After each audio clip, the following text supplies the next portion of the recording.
All right, all right, All right. We're back. We're back.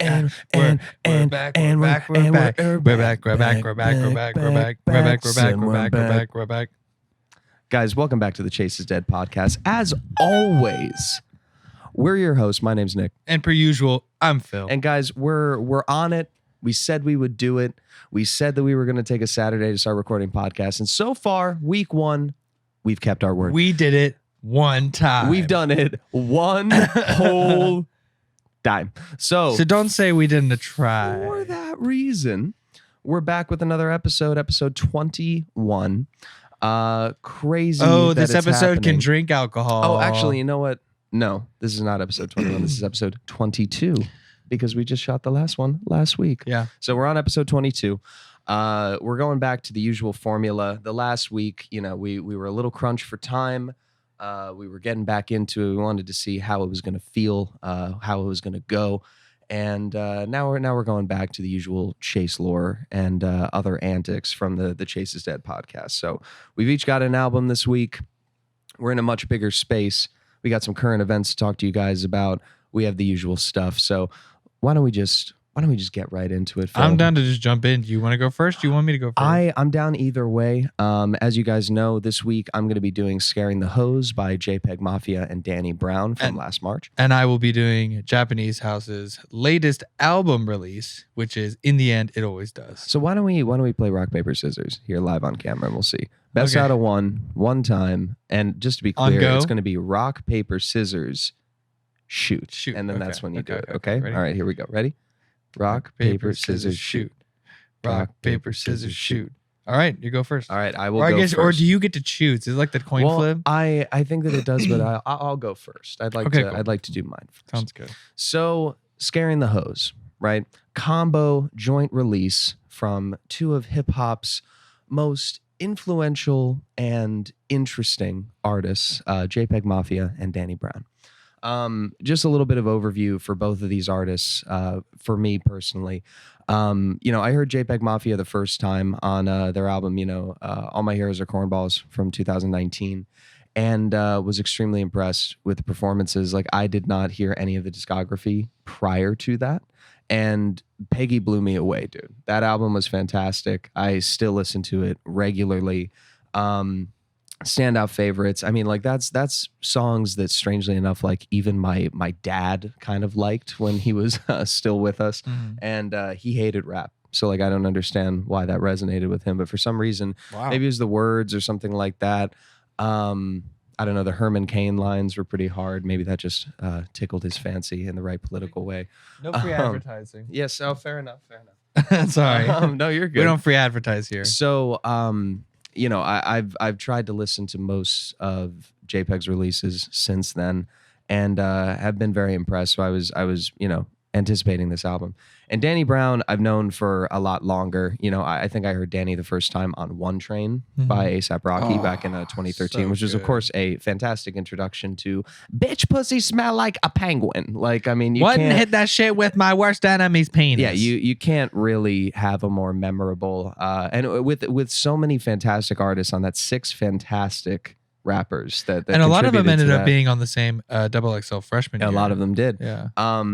His still was extremely memorable. So from that to again, tried to follow his work as much as possible. A standout from like a little bit more recently, that track Ain't It Funny How It Happens. First of all, just fantastic production. I love the music video. I think that's why that's one of the tracks that still sticks out to me. But Danny Brown has kept his identity. He has pushed that forward and hasn't morphed his sound to try to please anybody in the industry. He's still a zany Ed and Eddie character with a voice to match. And so again, hearing it or seeing that they were going to be doing a project together, I was extremely excited. And they delivered. 100% they did as a team. I really like the project. First thing that I'll throw out there is just the cover art. I mean, just like the callbacks to like blaxploitation movies from like the 70s, the iconic kind of like black imagery that you would come to expect from pulp media that they were kind of going for in terms of a sound. extremely impressive. I think that alone, tells you a lot about the work and the thought, like the thoughtfulness that was put into the project itself. Extremely low feature count. I Mhm. think there's like two artists on the tracks that are not JPEG and Danny. That said, they have a wide ranging sample. Like a group of samples, everything from light piano toned, almost gospel music, all the way straight through to like pop culture references. Um, just like it's a extremely wide berth sonically. Like they really create sort of not only a visual, or I'm sorry, a sonic scape for you to exist in within the album and around the just consistent bars, because they're both not heady rappers, but they're both very lyrical rappers. Mhm. So they don't disappoint in that respect, but it takes you to a not just a space, but also a space and time. I think, like, Mm. it gives me a certain feel. There are things that I want to be doing while I listen to this album, like driving late at night and stuff like that. Like, it just gives me a certain mood. Well, and I would say JPEG Mafia is also one of the best, like, of the mainstream producers. I Right. think he's one of the best ones out there in terms of creativity Yeah. and like really creating a vision within each of his pieces. Right. And so I think, I mean, he's obviously the main producer on this album. Exactly. And also, Danny's always been great on jumping on beats, almost in a Lil B fashion. Yep. And Danny also often, especially on his podcast, often references, shout out the bass god. Thank you, bass god. Because Lil B was Thank you, bass so god. innovative in his flow, in the bars that he would write, in his choice of sampling, and his choice Right. of like the beats that he actually hopped on.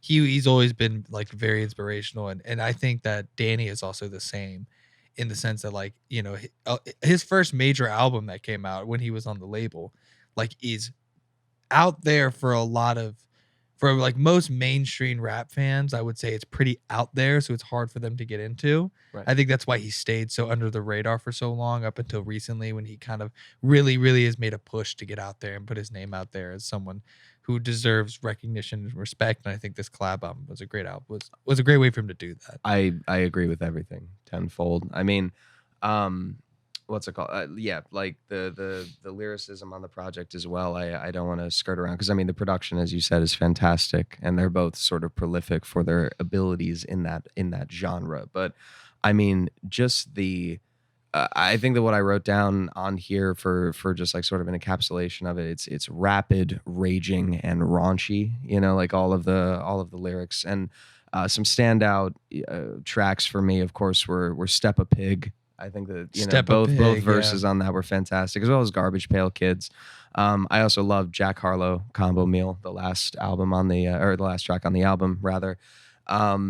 To me, it sounded like overclocking a CPU. Like it was the combination of that light piano with just that hard hitting bass and the unrelenting nature of Danny for the first half of the track, and then JPEG coming in with that sort of like like his usual sort of like flow that he's been using for quite a while now. The juxtaposition is nice, but they sort of meet in the middle in terms of pacing and overall like vocal tonality. Yeah, I mean, it reminded me for some reason in a lot of ways of Denzel Curry's Unlocked project from 2020. And in a similar vein, I'd love to see some music videos for this, some more visuals for this, because I know that they did a video for Scaring the Hose, the title track, which is fantastic. I like the acapella sort of like clapping part of the beginning until that like just screeching violin or fiddle or whatever that stringed instrument is that comes in, that like just really like wailing on the chords. I know that they did a video for that. I think it's even more of a visual. It might just be some like used media, sort of like edited in an interesting way. But I'd love to see a video for the entire project. As I said, it's 14 tracks. It's 36 minutes. I don't think that a 30-minute short film for something like this is that unbelievable. And Denzel Curry did that sort of similarly with his project with Unlocked, with Kenny Beats. They did that little short that I think was about maybe 23, 24 minutes by the time it was done, but their project was like 18. Yeah, man, I'd love to see the two of them get together in a narrative fashion and do some visuals for this, but also I'm a filmmaker, I'm a director, so I want to see that for most projects that I really like. But overall, I mean, highly recommend the listen. Still very topical. It only came out in, again, March 2023, so it has not been that long whatsoever. Um, yeah, like very impressed. I wasn't surprised, but I was impressed by the work that they were able to do. And I'd love to see another combo project. You know, like as I'm sure we'll get to at some point. Wasn't thrilled with Vultures, so I don't know if I need to see another Kanye and Ty Dolla $ign project. Not that more on the Kanye side for that than Ty Dolla $ign. Of course, his voice is fantastic. I was like disappointed when it came out that he was doing the collab album. I was like, dude, really? Because I love his solo albums. I would love though to see more of this. I'd like Danny and JPEG. Well, but if you wanted to do another one, would love that. You saw what JPEG did recently. No, right? I didn't. In the last couple of months. No, I haven't. He called out when Vultures was being announced. He called out and he was just like, dude, on Twitter, he like tweeted, he was like, Kanye, I've been trying to work with you forever, dude. Like at this point, I'm the best one to do it right now. We should absolutely talk. And then there was a picture of them hanging out. Interesting. Yeah. So I mean, I'm not surprised. Someone with his production style, I'm not surprised that he's into Kanye. I mean, you remember that like Brockhampton met big on a Kanye forum. You know what I mean? True. So it's like, no, there's a style of music. Like early Kanye was so inspirational. I saw the new interview. Honestly, up until like, I hate being polar. It's bipolar. It's awesome. Yeah. Or whatever. Oh, the Ye album. Yeah, the Ye album. 2018. Up until then, like, I mean, he was already spouting some wild shit, but like, that was around the time he did the whole slavery was a choice thing, right? I think it was on. I think it was that like TMZ. I think it was literally that on press run. I'm pretty sure. That was fucked, man. Yeah, that was great. That was insane. But yeah, man, Scaring the Hose, definitely a high recommend. Love the album. Give it a listen for sure. But that's my choice for the week. Nice, so, dude. There we go. Yeah, well, hey, that's it. Hey, thanks, man. Oh, dude, you're welcome. Hey, dude, thanks. Hey, kiss me. What? Dude, what? What are you saying, man? What are you saying? Well, Phil, I mean, we usually in the past either do a current event or we do some chase lore or something like that before we go into the album. Do you wanna go in that direction or do you want to do your album? Yeah, let's do a current event because I've been wanting to talk about this. Sounds for a good. While, right? Well, we always talk about politics. We always do that sort of thing. So I'm sure you can guess. And we also gave a little teaser on episode 21 from last week on what it was going to be about. So Phil, why don't you let the good people know what we're going to be talking about today? So one of the big things that went around recently, and I want to talk about it on here a little bit, is the so Biden had his State of the Union last week, I believe. Oh, he sure did. And yes, it was interesting. It's so interesting when he finally gets an opportunity like this. It's almost like they pump him full of adrenaline or something because give him that good adrenochrome, he seemed there. That just he seemed blood. Like he was there, and he was being like a sarcastic asshole half the time, which as a fellow sarcastic asshole, I loved it. But also, where the fuck is this coming from? Where is this Joseph coming from? I don't understand. I like this guy. You've been so despondent the whole time, also just allowing and like placating an absolute genocide, which real quick, we'll do this for 2 seconds. Obviously, you should know what side of that we're on. Fuck you, Israel, to the fucking max. Obviously, don't kill children and women and men and people who are innocent. And also, what did you think was going to happen after 70 years of bullshit? Sorry. What did you fucking think was going to happen? Eventually, yeah, it was coming to a head. And how long did the founding fathers go before they fucking shot at British dudes in the street? I've had very long, extensive arguments with my mom about this because she's a boomer. She's 69 years old. She was born in 1955. My parents got married in the 80s. Like, she's full on boomer, right? And like they were older parents. Like they had me when they were like 43, which is really late. Yeah. Like that's crazy. So like they're a lot older than most of my friends' parents.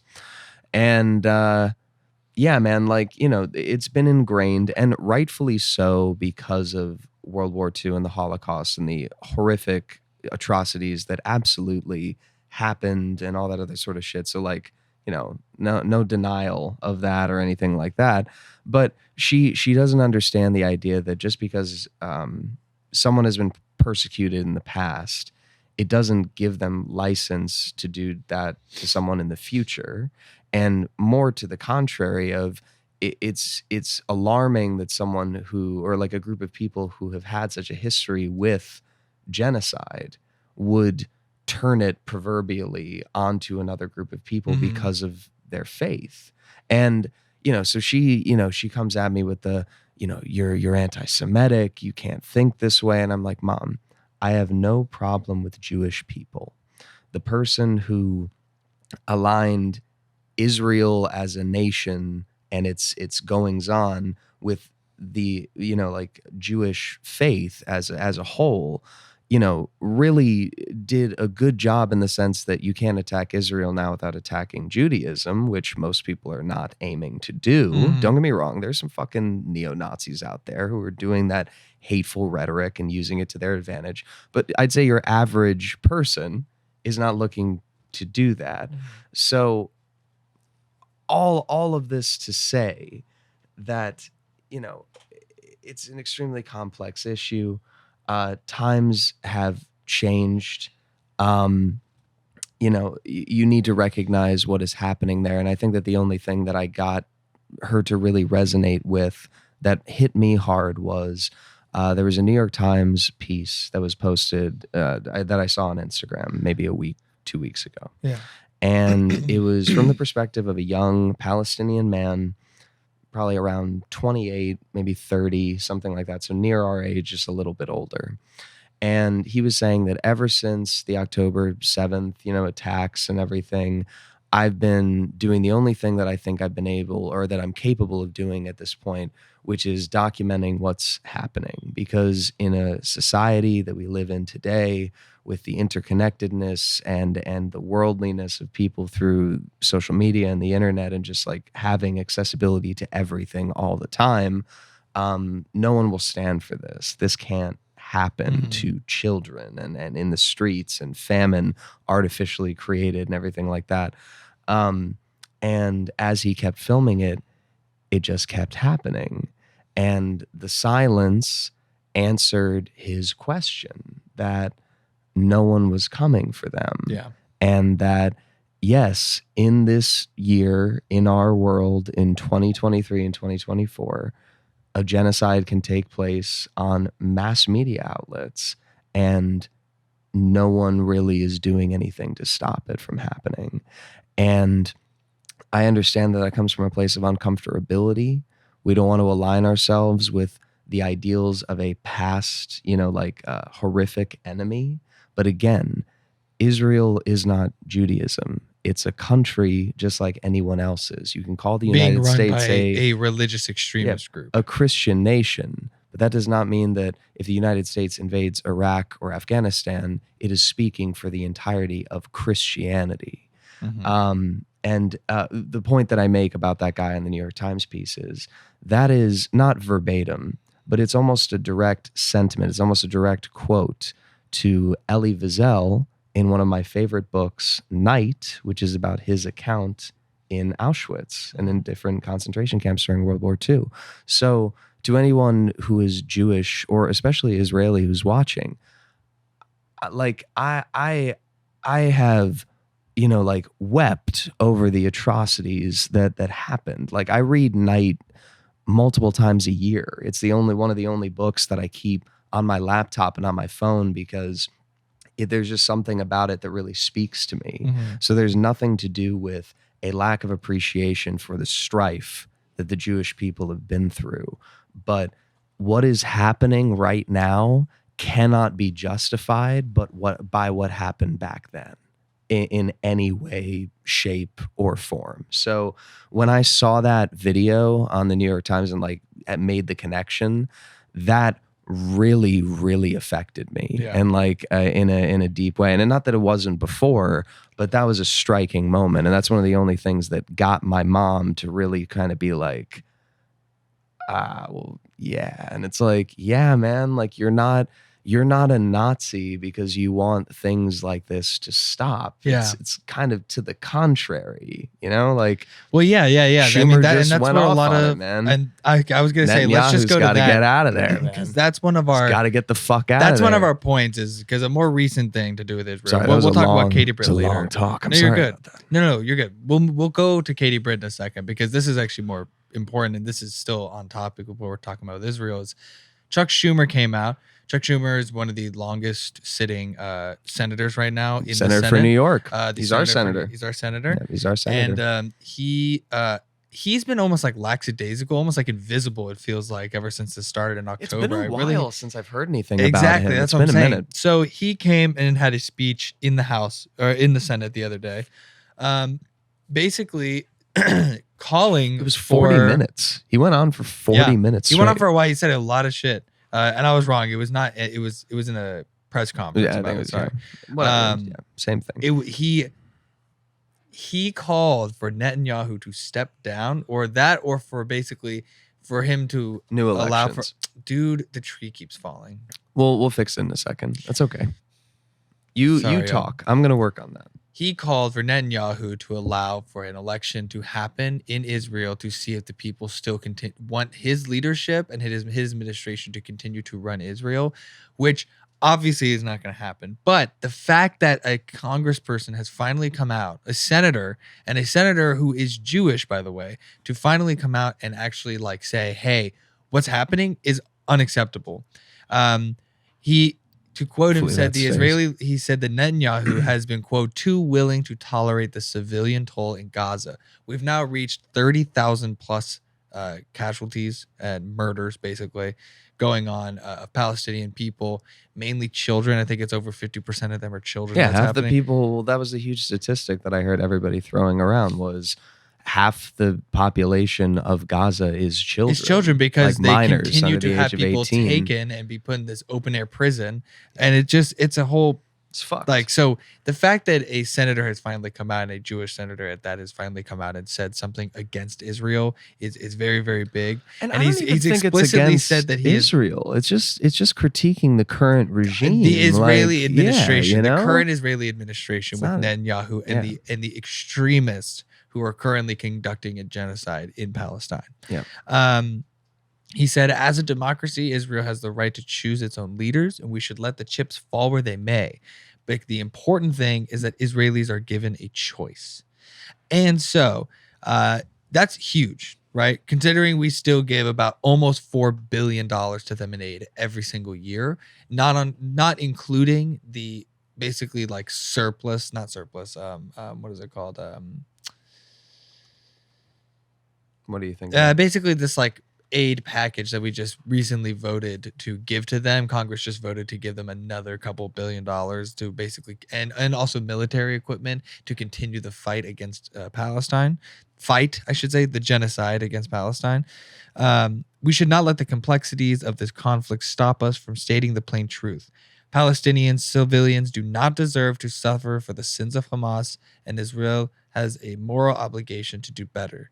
The United States has an obligation to do better. So not only calling on Netanyahu and his administration, but also calling on Biden and his administration.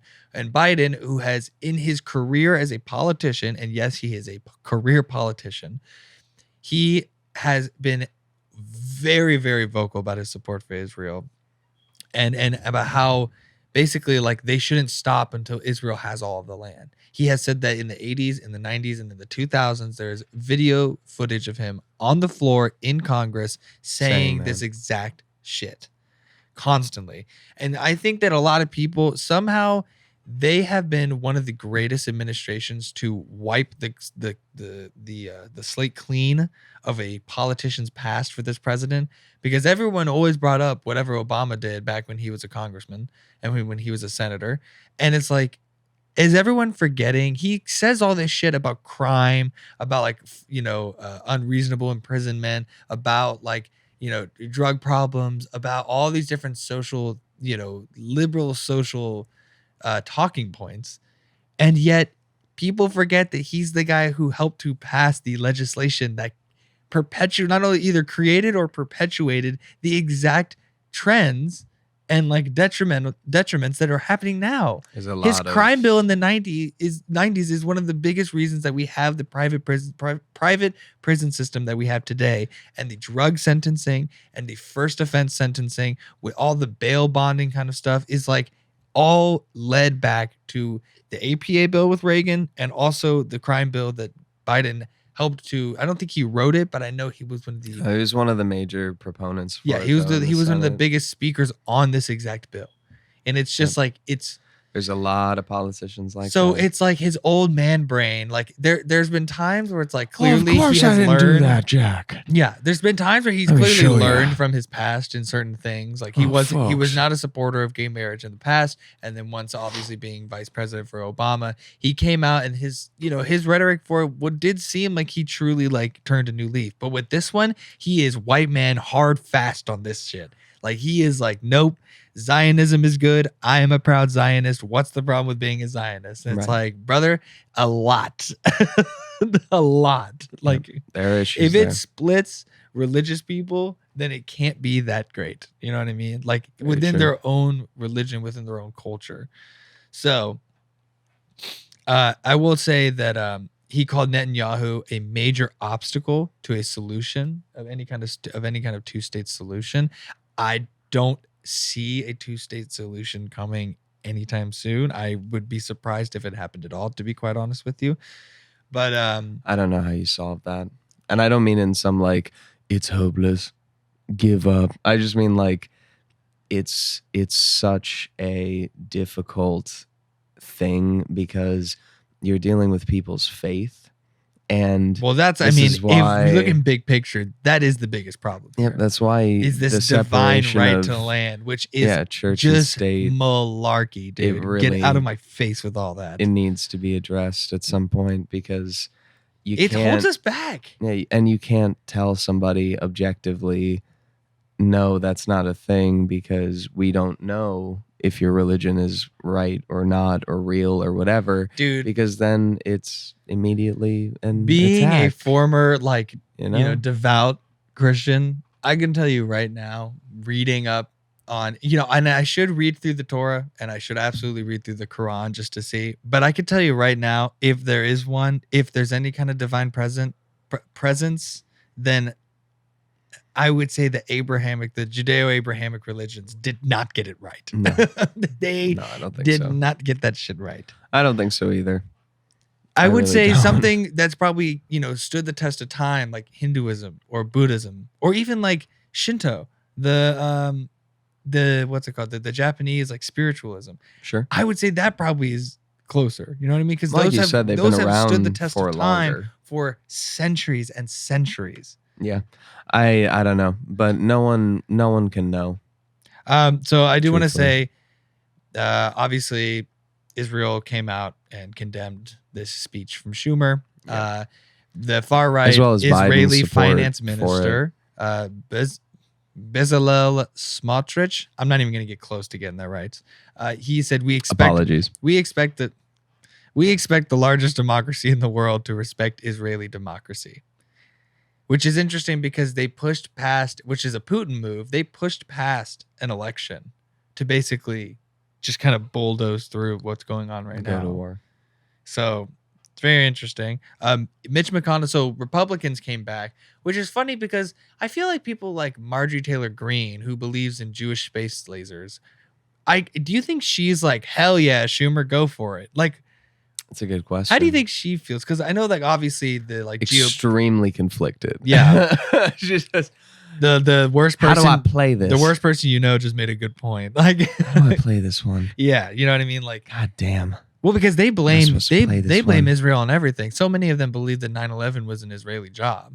So it's like, Which is so. but a lot of the GOP, and the like former Tea Party, kind of Republicans, like Mitch McConnell, I'm sure, what's his face, Mitt Romney would have something to say about this. I would Right. be curious to see what John, he ran against Obama. John McCain. John McCain would have said If he about was still this. around, We yeah. should look back and see what his views on Israel were. It's a good honestly. question. Like, I'm not sure. I I'm would not be sure what his curious to stance know. was. I mean, But the United Mitch States has McConnell pretty much came out always and been said that the pro Jewish state of Israel deserves an ally that does something. He said, the Jewish state of Israel deserves an ally that acts like one. And he called the speech grotesque and hypocritical. What does that mean, hypocritical? Because she's Jewish? Hypocritical? I think maybe he's speaking more to like democracy, as Israel was a little bit, where it's like, we're founded upon sort of the people voting the way that they want to, regardless of our opinion of that. So Yeah. we should keep our hands off of it, which like I understand and I don't, Yeah. Like I get where you're coming from. I don't think it's as applicable in this particular occasion. Yeah. Yeah. Damn. So Rip. And we got two 80-year-old men fighting for the head seat of our government once again. Oh, John McCain was super pro-Israel. There you go. But yeah, can we get some younger politicians? Can we just get those old bitches out of here, dude? I don't mean if my you can age. cash in a check for Social Security, you don't get to be a senator. That has been my hard, fast rule. If you are of age that you can apply and be accepted by Social Security or a retirement fund, you can no longer be a senator or any kind of public office. See a fucking other than like an ambassador, other than like an international ambassador, because sometimes your ties that you've created in these countries, you are a voice of reason for some diplomats and for some people in power in those countries. That's fine with me. Highest office you could hold. But the problem is, then you're in line for succession. Would be like a Secretary of State kind of thing. But the problem is, you're like third in line. Maybe like cabinet members, but I don't think that you can be. I also think cabinet members should be coming from people who have never been politicians. I think if you have held a public office, you cannot be a cabinet member. Do you think it should just be private citizens? Yeah, people who are experts in their field. Well, for some of them, yeah, that makes sense. I mean, for like education, it should be someone who has worked in education their whole life. Yeah, I guess so. Yeah, I think it's Most leaders who are great were never sought out leadership. No, that's true. I mean, like a lot of that too is just like maneuvering or like working the political mechanisms of Washington, which like you want somewhat of a politician to do, just because like the Department of Agriculture, the secretary of that department isn't like farming themselves. They're kind of just like working on like making sure that farmers are paid for their subsidies for their land and crops and stuff like that, and making sure the right bills get passed for that sort of thing. So like, yes, I agree, but I feel like you have to have some experience, but not as much as a career politician would. Well, but like I don't think it should be a member of Congress. It should probably just be somebody who like is a local government figure to a state who like has agricultural background. I would disagree because I've like for like the EPA or like anyone for like the interior, I would say someone who works for like a nonprofit, someone who's run a really large nonprofit, because they're gonna actually understand what's being needed and what would actually take in terms of like, because the people who write grants and people who apply for grants understand the finances and understand how to work a budget. That's true. So, people who are politicians don't understand how budgets work, no, especially not. career politicians. I think that's why they've been subsidized their whole fucking career by taxpayer dollars on top of whatever lobbying money that they get. And the donations for the campaign. Yeah, and also the government budget is ridiculously high. So it's like you don't know real numbers. I would rather work with someone who can do a lot with a couple million versus someone who gets dozens and dozens of millions of dollars and just absolutely blows it to dick. I'm a senator. I have my building. Yeah, I get it. Yeah, my bibbin and my senator. Yeah. You know what? Thanks for the show. We're actually done now. No! Honestly, you know what? Just to keep the time on the show short, we should probably leave it at that for this week, just so we can get to your album and chase lore and everything else like that. I want to get to this album so bad. Well, why don't we do your album? Let's do some chase lore. We'll wrap it up, and you know what has to happen at the end. Mm-hmm. Bueno. Yeah. We'll call them out. Oh, we will. All right. I'll do my album. It'll be pretty quick, honestly, because like there's not as much background when it comes to this. It's not a collaboration album. This is the Japanese House's latest album from June 30th, 2023. In the End, It Always Does. Very nice. Coming in at 12 tracks, 45 minutes and 5 seconds. Wow. This Short album, listen. Two let's short just listens. right at the top, right? This album starts with one of the saddest fucking songs I have ever heard. It is called Spot Dog. It is about her dog that died right before the album came out. And it makes me bawl my eyes out because I have an old dog and she's starting to really look worn out. And it makes me really fucking sad because when my dog dies, I will be inconsolable. Yeah, so that's fair. I skipped this song. I'll be quite honest with you. I skipped this song. Like when I listen to this album, when it comes on, so it's a no skip album, but for personal reasons, I do not listen to that song because it makes me sad as fuck. That's fair. I get that. The It next can still be a no skip, even if you skip it for a reason. Yes, you know? exactly. No, yeah, it's a Right. no skip out. It's still a fantastic song, and it's one of the longer songs on the album. It's actually the third longest song in the album. But so Look at those metrics. some of my notable tracks on here are Touching Yourself, Sad to Breathe, Right. Morning Pages, Cool. and probably, I mean, Boyhood was one of the biggest tracks from it, but I don't think it's one of my notables. Also, Boyhood and Sunshine Baby came out as singles before the album actually came out. So Touching Yourself, Sad to Breathe, Morning Pages, and I would say somewhere either Over There or Indexical Reminder of a Morning Well Spent. Both of those, and those are all the first half of the album, right? The rest of it is really, really great still. Friends is a fantastic kind of more upbeat. It's, if you know Japanese House, you know that it's going to be kind of sad, right? She's a very emotional artist. Their lyricism is very melancholic, not nostalgic necessarily, but it's quite somber, and sometimes even in an upbeat rhythm and an upbeat styled song, because there's a lot of electronic production on it, a lot of clearly like synthetic sounds and synthetic manipulation of frequencies and everything like that. A lot of like, you know, very reverb percussion where you've got a lot of space. So making a lot of space, like it's by yourself, isolated in this large open room. It's very Not- void. yeah, Like voidy. Very lonely. sound. Yeah. It sounds like you're out in the mountains. Yeah. And like, you know, snow like swallows sound Yeah. in that way. I mean, like that goes with the cover art for at least the previous album that I had heard from the Japanese House, Good at Falling. From Yes. 2019. Good at Falling was a little bit closer. This one, I find sometimes it's a little bit larger in terms of like the room that you're in. Like, Gotcha. It's even like, grander. if you're in the, you know, in the mountains, I would say that you're sitting in like a warehouse by yourself in the mountains and it's cold outside and your favorite person in the world just left and it's the last time you'll see them, and it's that feeling of the first 10 minutes without them.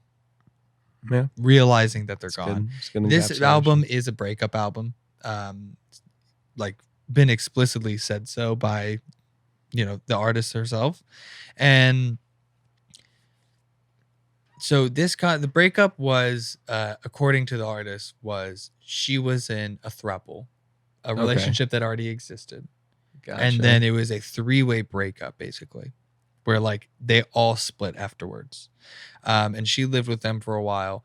And it, you know, a lot of the album feels like the first part of it is, you know, the very last stretch, the very last piece of it.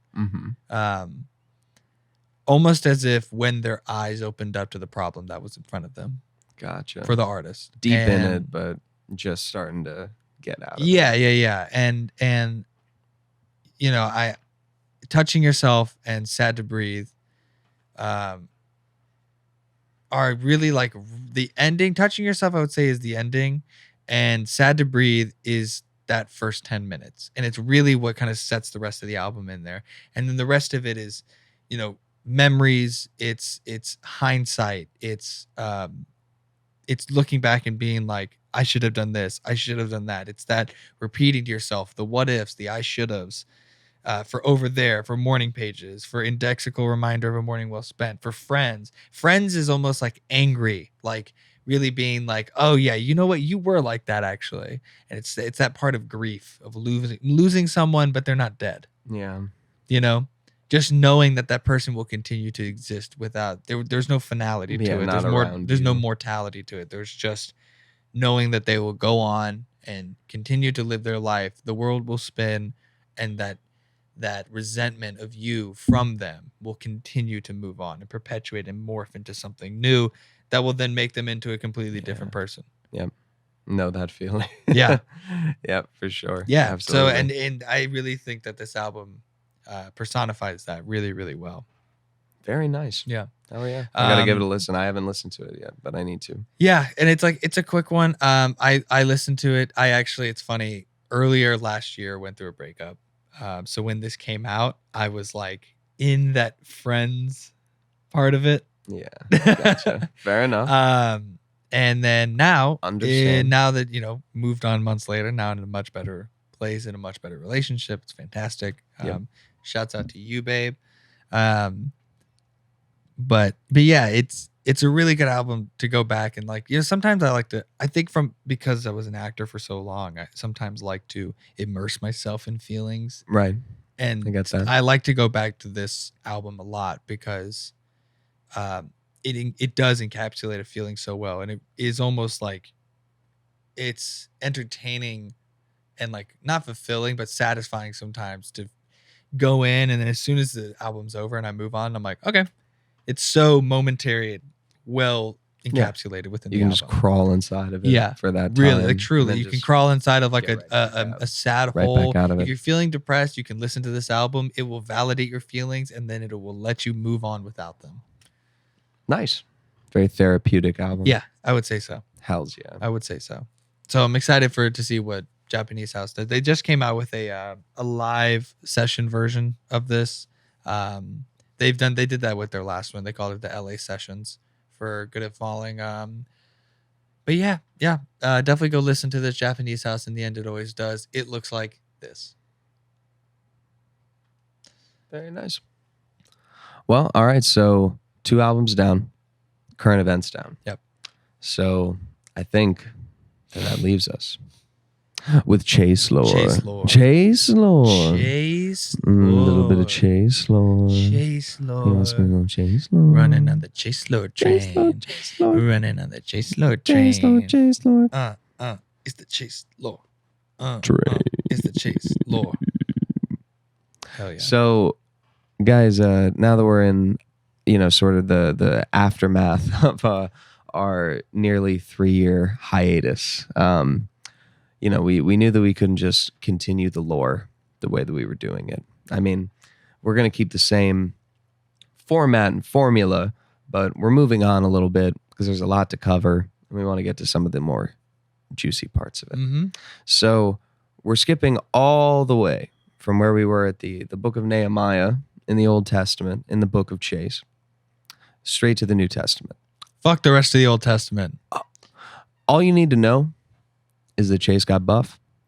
He got some followers, and he's now journeying into the next part of his spiritual journey. Mm-hmm.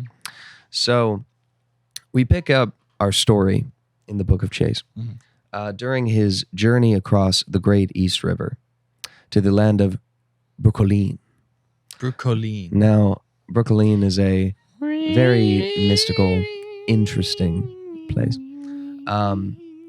While there, Chase had a small crisis of faith and propelled his journey towards revelation with his trusted advisors, the Coppins.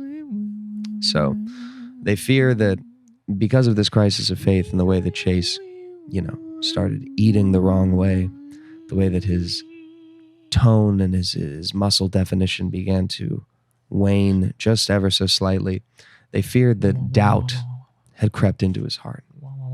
So, in order to test his commitment and his spiritual powers being their new deity, their new prophet, they tell him the myth of Kedamaniah, a land said to be the connection between the mortal plane of existence and the plane of immortality, a dimension that allows for all deities to exist in unity.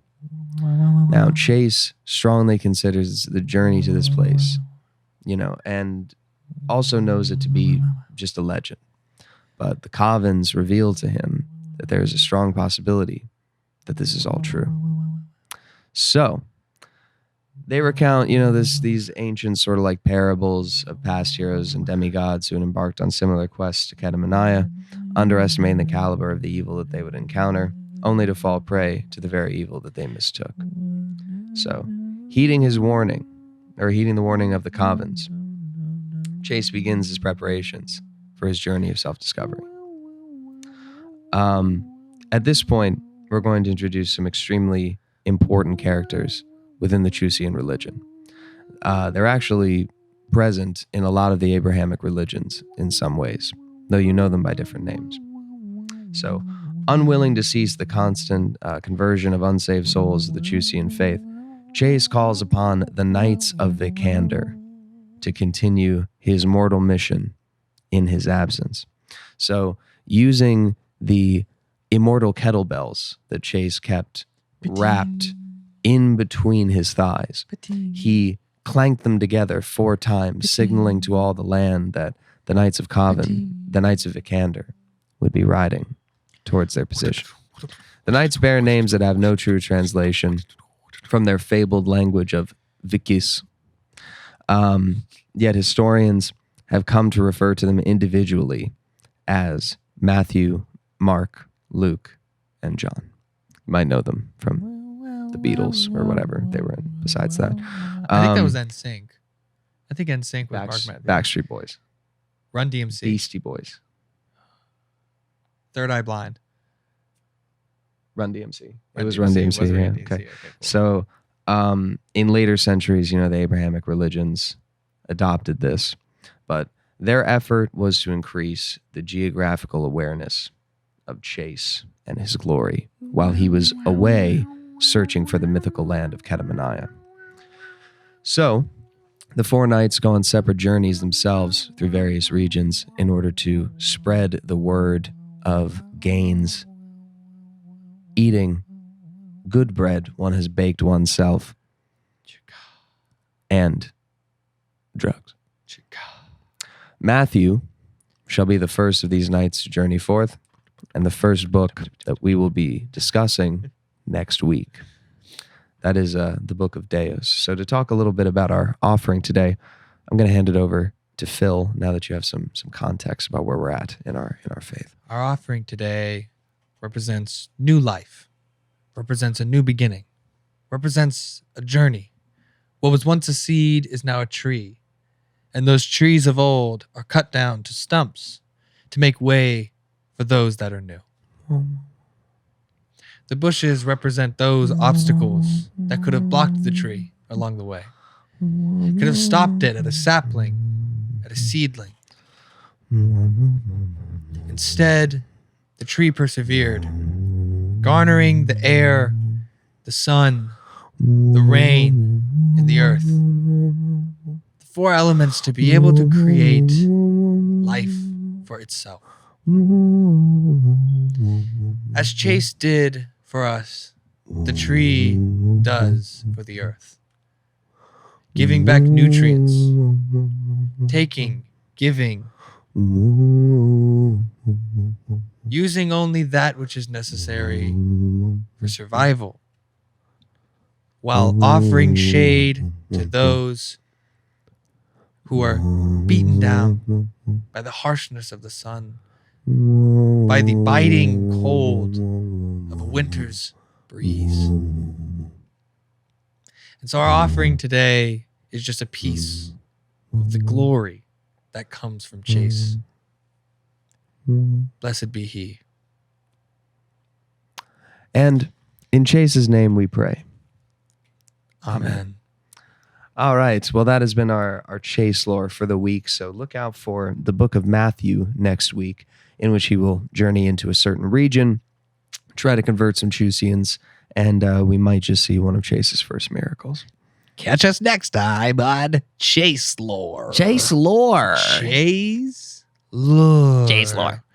It's chASe Lore. chASe lore. Me what? God made me in his own image. chASe made me in his own image. Well, I That's really it. That's pretty much about it. I mean, we're right at around the 50-minute mark, which is I think what we're going to try to hit for these shows. I think it's the perfect amount of time to get through what we want to get through. But we'd be remiss. Big Shaq, come on our show, Get dude. on the show. Big Shaq, this is the 22nd Get on episode. the show. 22nd. We've done this 22 fucking times. Yes. And I'm going to DM you with this video just so you can see that it's been 22 times. Okay, for those who are new, Big Shaq is not us saying Shaq and then being redundant and saying big. Big Shaq is a comedy rapper. He's a British comedy rapper. You may know him from Man's Not Hot. Charlie in the Booth. Man's not hot. Tell him Man can never be hot. Man can never be hot. Perspiration ting. Yeah. You get me. I need this guy. Boom. I need Big Shaq on this show. I want to lay down some beats for him. I want to see him freestyle. Yeah. I want to hear some fire in this booth. And Big Shaq. We'll get you out here. You'll sit right in the middle. We're going to have a soundboard. It'll be a great time. Yep. We can talk about whatever you want. Your discography, geopolitics, corn. I don't care. Catch up. Whatever you want. Catch up. Whatever you want. I don't give a shit. Just as long as you're here. As you get on the show. Yep. And So with that, everyone, thank you so much for watching. Yep, guys. This is the cHaSe. I am Phil. Yep, I'm Nick. And as always, guys, thank you for watching. Hit the subscribe button if you haven't already, if you're watching on YouTube a week later. As a reminder, these shows always go up a week early on our website. That's www.bay1entertainment.com. It's going to be two E's next to each other, bay1entertainment.com. And you can catch all the shows, this as well as our combination podcast with myself and Phil and our co-host Kevin, the Bowcast, where we talk about our production activities, our work as filmmakers and video producers and content creators in general. And then, of course, there's Phil's solo podcast, Sound for Your Ears, where it's kind of just a microcosm of Phil's week, a journey into his deranged mind.